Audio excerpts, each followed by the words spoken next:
तो यहाँ आपसे प्रार्थना की जाती है, जब तक सत्संग चले आप सब चिंताएं और इधर उधर की गल्ला बातें छोड़ के ध्यान से सत्संग सुनो। कितने दिन से शोर मचा रहा हूं, जेल में मैं चला गया तुम्हारे लिए, यह सच्ची कहने के चक्कर में, और कहूंगा आखिरी सांस तक, चाहे शरीर रहो या ना रहो। कोई बात है या?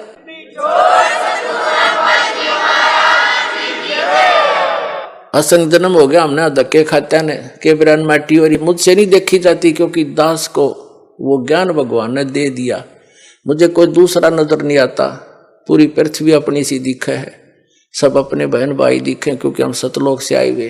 यहाँ काल ने हमें मूर्ख बनाकर आपस में लड़ा बिड़ा रखा है, हमारे साथ आपस में ये मनमुटाव रखता है। घर घर में कड़ा करवा रखी इसने, सास बहू की बनती ना, नंद बहू का लट्ठम लट्ठा, बाप बेटे का झगड़ा, पड़ोसी गेल झगड़ा, छोटे से बंटवारे पर, किसी किसी काम पर सारा दिन टेंशन ग्रत रखना, इनको दुखी सताना, दुखी करना उस काल का कर्तव्य है, उसका परम धर्म बन गया है कि ये भगवान के बच्चे हैं, इतना सताए दूं और वो भी दुख पाता रहेगा हमें दुखी देखकर। लेकिन परमात्मा के सामने विकल्प यही है कि वो अपना ज्ञान देकर अपने में आपकी आस्था दृढ़ कर कर सच्ची भक्ति करा के ही आपको यहां से ले जा सकता है। और ये ज्ञान ये तभी संभव है जब आप स्वयं शिक्षित होगे। तो अब शिक्षित करना पड़े आपको परमात्मा ने, और शिक्षित करके अब जितने भी संत थे, पंथ थे, धर्म मजहब थे, उनके सदग्रंथ भी विद्यमान हमारे पास, और उनका अनुभव वर्तमान के जितने भी कलियुगी संत महंत हैं, आचार्य शंकराचार्य हैं, किसी भी धर्म पंथ के, वो क्या हमें बता रहे हैं ये आपको मालूम है। और सदग्रंथ दास दिखा रहा है कि ये बताते निराकार भगवान को किसी से बात कर लो, चाहे हिंदू है, चाहे मुसलमान, सिख या ईसाई है, कहते परमात्मा तो निरंकार है, वो तो निराकार है, वो तो प्रकाश ही प्रकाश है। ऐसी सुनी सुनाई दंत कथा से पवित्र बाइबल आपको दिखा दिया दास ने, उसमें लिखा है परमात्मा ने मनुष्यों को अपने जैसा बनाया, नर और नारी करके उनकी सृष्टि की। तो भगवान निराकार, पूछ कर देखो किसी भी ईसाई धर्म के पवित्र आत्मा से कि परमात्मा कैसा है, वो कहेगा गॉड इज फॉर्मलेस, परमात्मा निराकार है। तो क्या खाक पड़ा उन्होंने पवित्र बाइबल को? फिर बाइबल को वो फाइनल मानते हैं। तो बाइबल में तो साकार लिखा परमात्मा, मनुष्य दृश्य है। ऐसे ही वेदों के पढ़ने वाले भगवान को निराकार बताते, और वेदों में स्पष्ट लिखा है कि परमात्मा मनुष्य दृश्य है, राजा की तरह बैठा है, वहां से गति करके आता, भक्तों से मिलता है, उपदेश देता है, और कवि की तरह प्रक्रिया करता है, कवियों की तरह जगह जगह जाकर लोकोक्तियों के माध्यम से, दोहों के माध्यम से, शब्दावली के माध्यम से, शब्दों के माध्यम से अपना ज्ञान प्रचार करता, उपदेश देता है। और कुरान शरीफ में लिखा है कि पवित्र बाइबल ने जो समर्थन किया है कि परमात्मा ने 6 दिन में सृष्टि रची, 7वें दिन तख्त पर जा बैठा, और उसमें लिखा है कि उस परमात्मा ने मनुष्यों को अपने जैसा बनाया। वही ज्यों का त्यों 40% विवरण पवित्र बाइबल वाला पवित्र कुरान शरीफ के अंदर विद्यमान है। सूरत फुरकानी 25 में आयत नंबर 52 से 59 तक स्पष्ट किया हुआ है कि वो कबीर नाम का परमात्मा है। और कुरान शरीफ के ज्ञान देने वाला अल्लाह कहता है अपने पैगंबर हजरत मोहम्मद को कि आप इन काफिरों की बातों में मत आना, वो कबीर सुप्रीम पावर है, वो कबीर अल्लाह है, वो सर्वशक्तिमान है, सब कुछ कर सकता है, और इस वही है जिसने सबकी रचना करी, वो अपने बंधों के गुनाहों से खूब परिचित है। वो कबीर परमात्मा आपके पाप भी नाश कर सकता है, आपके कर्म के। वो वही है जिसने 6 दिन में सृष्टि रची, वो कबीर नाम है उसका।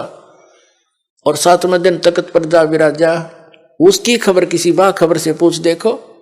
जब तख्त पर जा बैठा निराकार कितना हो गया हो, मुसलमानों को पूछ लो भगवान कैसा अल्लाह, वो तो बेचून है, बेचून मान निराकार।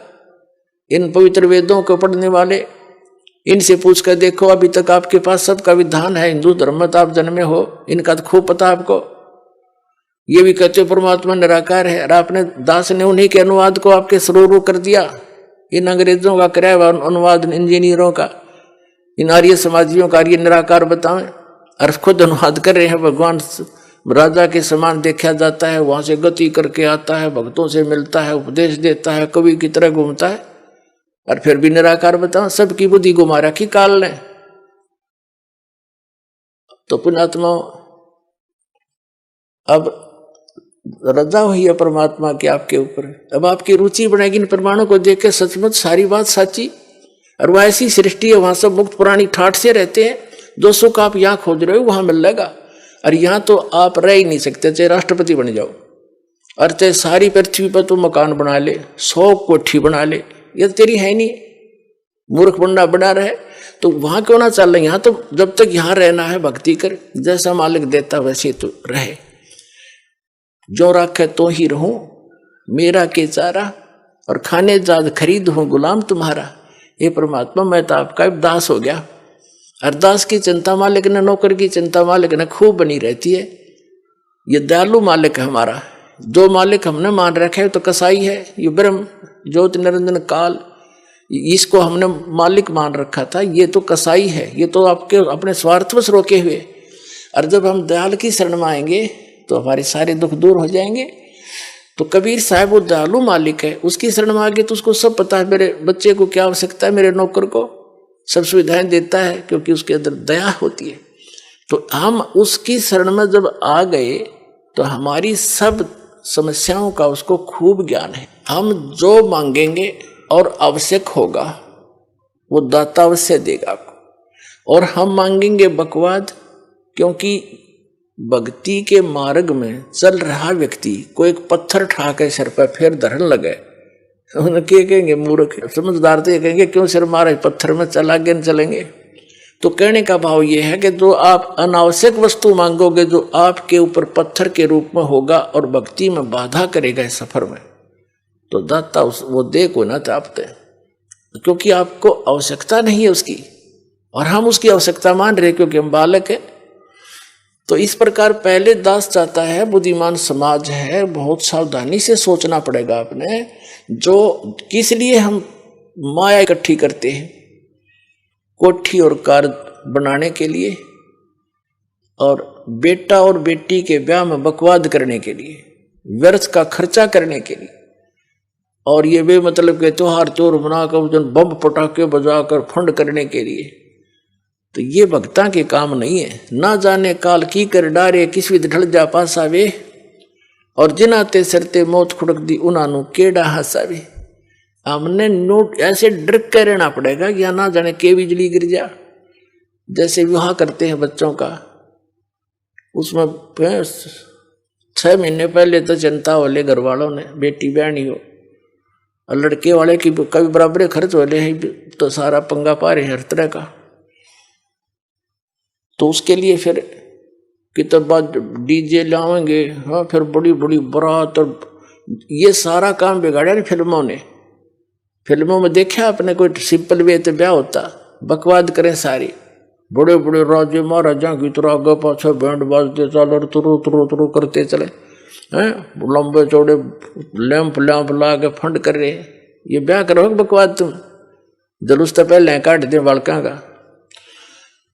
तो हमने इस विवाह को बहुत सिंपल वे से करना है, कोई विशेष व्यवस्था नहीं करनी। वैसे तो बुद्धिमान व्यक्ति कोशिश तो अभी कर रहे हैं कि भाई हम तो चुन्नी पे ले आए लड़की को, चुन्नी पे लावे, पर ठीक है, वो भी तो ब्याह है, वो कौन सा ब्याह को नहीं हुआ। और ये 36 बकवाद करके गाना और बजाना, घुटी लानी, फंड करना, डीजे नाचना, ये बकवाद तो नहीं करने। ना दहेज देना, हम दहेज देकर अपनी बेटी को कितने दिन सुखी कर सकते हैं, कुछ सोच कर देखो। कर सकते हो सुखी? बेमतलब का वो बकवाद और भागी निकम्मा बालक है, फिर नो लालच करें जहां उसने सतावा लड़की न कोर जा, वो पीवा घुट्टी रो करते लाओ, बेचारी रो पीट के घर वाले दें, चल बस जाएगा बेटी का बसेगा भगवान ते, और उससे हमने दूर कर रखी, तो वो तो फिर कर्म में बसेंगे जिसे उसके हैं।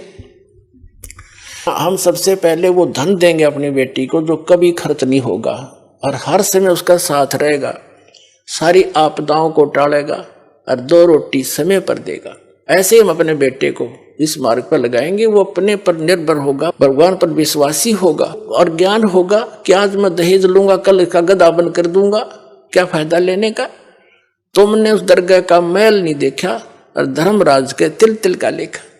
जब हम जब इस ज्ञान से परिचित हो जाएंगे तभी तो हम वहां सतलोक जा सकेंगे, तब से हमारी इच्छा हटेगी यहाँ से। अब जैसे आपको बार बार हम बताते हैं, जैसे श्रीमद् भगवत गीता अध्याय नंबर 7 के और श्लोक नंबर 4 में कहा है कि अर्जुन उस ज्ञान को तू तत्वदर्शी संतों के पास जाकर समझ, उनको दंडवत प्रणाम करने से, कपट छोड़कर नम्रता पूर्वक प्रश्न करने से वो तत्वदर्शी संत तुझे उस तत्व ज्ञान का उपदेश करेंगे। वो तत्व ज्ञान है कौन सा? चौथे अध्याय के गीता जी के 32वें श्लोक में कहा है कि अभी तक जो ज्ञान तूने पहले सुना है 31 तक, चौथे अध्याय के 31 मंत्र तक, 25 से लेकर 31 तक, उसमें कोई कैसी क्रिया करता है, कोई कैसी भी कर रहा है, कोई देवता पूज रहा है, कोई स्वाध्याय करता है, जैसे कोई गीता का पाठ कर लेता है, कोई ये सुखमणि साहिब का जाप कर लेता है, कोई वेदों के 5-4 श्लोक याद कर लिए उनको रोज रिपीट कर लेता है, कोई 5 बार की नमाज कर लेता है, और कोई मुंह पर पट्टी बांध कर तीक्ष्ण अहिंसावादी व्रतों को करता है, नंगे पैर घूमता है, और कोई देवताओं की पूजा करता है, कोई योगासन करता है, कोई खड़ा होकर तप करता है, कोई बैठ के करता है। ये सभी अपनी अपनी साधनाओं को मोक्षदायक मानते हैं, जानते हैं, ये सोच रहे हैं हम जो कर रहे हैं सही है। लेकिन चौथे अध्याय के 32वें श्लोक में कहा है कि इस प्रकार की यज्ञों का, धार्मिक अनुष्ठानों की साधना का ज्ञान ब्रह्मणे मुखे यानी सच्चिदानंद घन ब्रह्म की वाणी में जो परमात्मा सतलोक से चलकर आता है, स्वयं ही उपदेश देता है, वो यथार्थ ज्ञान है, वो तत्व ज्ञान है। उसके अंदर विस्तार से कही गई है। यहाँ अनुवाद, गीता अनुवादकर्ताओं ने गलत कर रखा अनुवाद। ब्रह्मणे का अर्थ इन्होंने वेद कर दिया। ब्रह्मणे मुखे है, उसमें मूल पाठ में एक शब्द है ब्रह्मणे मुखे, उसका अर्थ कर दिया इन्होंने वेद की वाणी में। बता, वेद वाला ज्ञान तो बोल ले रहा था भगवान, यो गीता ज्ञान दाता श्री कृष्ण में प्रवेश करके, वो तो अब इसी ब्रह्मणे का अर्थ 17वें अध्याय के 23वें श्लोक में गीता जी में किया है। ब्रह्मणे माने सच्चिदानंद घन ब्रह्म, यानी वो परम अक्षर ब्रह्म। 8वें अध्याय के, फिर आगे बताएंगे, वो अन्य परमात्मा है, वो समर्थ परमात्मा है, वो ब्रह्मणे मुखे, यानी यहाँ ब्रह्मणे का अर्थ समझो सच्चिदानंद घन ब्रह्म की वाणी में।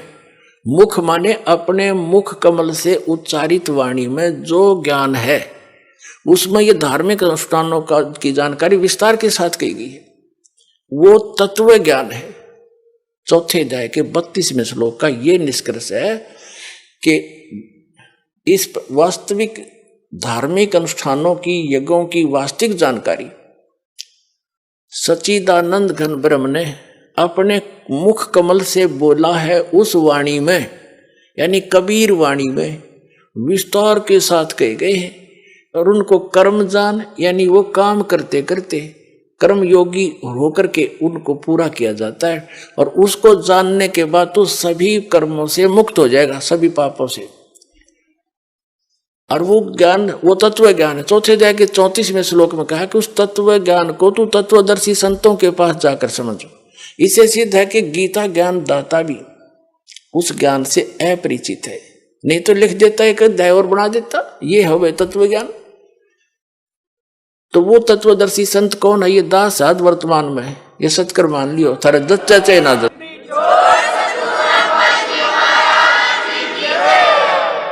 और उनको दंडवत प्रणाम करने से पूरी गीता जी में केवल उस संत को ही दंडवत प्रणाम का प्रावधान बताया है, नहीं तो 18वें अध्याय के 65वें श्लोक में अपने विषय में कहता है गीता ज्ञानदाता के माम नमस्कारु, मुझे नमस्कार कर, मुझ में मन वाला हो, मेरा भक्त बन, तू निश्चय ही मुझे ही प्राप्त होगा। अपने विषय में भी नमस्कार तक का प्रावधान बताया इसने। और उस तत्वदर्शी संत को कहा कि उसको दंडवत प्रणाम करने से, कपट छोड़कर सरलता पूर्वक, नम्रता पूर्वक, निष्कपट भाव से प्रसन्न करने से वह तत्वदर्शी संत तुझे उस तत्व ज्ञान का उपदेश करेंगे। अब फिर क्या बताता, 7वें अध्याय के 29वें श्लोक में कहता है कि अर्जुन, जो मेरे आश्रित होकर, यानी मेरे इस ज्ञान को आश्रय बनाकर तत्वदर्शी संतों की खोज कर लेते हैं तो उनको वो केवल जरा और मरण से छूटने का ही प्रयत्न करते हैं। जरा मीन वृद्धावस्था, जरा मीन वृद्धावस्था और मरण मीन मृत्यु, डेथ। कहते वो केवल इस जरा बुढ़ापे के कहते और मृत्यु के दुख से बचने के लिए ही प्रयत्न करते हैं, क्योंकि वो तत्ब्रह्म विदु कृष्णम कर्म चाखिलम, तत्ब्रह्म विदु और कृष्णम अध्यात्म च अखिलम कर्म, वो सभी कर्मों से और संपूर्ण अध्यात्म मार्ग से और तत्ब्रह्म से वो पूर्ण रूप से परिचित होते हैं।